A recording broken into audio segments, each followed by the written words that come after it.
पण पुढच्या महत्त्वाच्या घडामोडीकडे महायुतीकडून आतापासूनच अपक्षांना 50 ते 100 कोटींची ऑफर दिली जात असल्याचा आरोप संजय राऊतांनी केलाय। तर राऊतांच्या आरोपांना संजय शिरसाट यांनी प्रत्युत्तर दिलंय।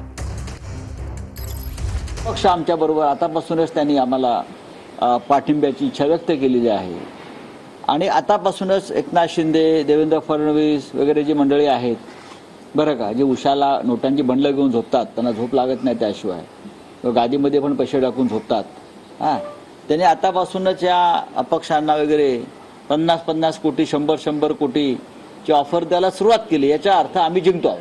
50 नाही 100-100 पाठवलेले आहेत। रावची माहिती चुकीची आहे। आम्ही 100-100 पाठवलेले आहेत।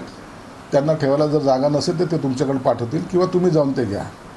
मूर्खाच्या नंदनवन वावरणारे लोक यांना त्या गोष्टीची किंमतच नाही। ज्यांच्या तोंडात खोके आणि बोके याच्याशिवाय दुसरं काहीच नाही, म्हणून असे बिनबुडाचे आरोप करणं हा त्यांचा धंदा झालेला आहे।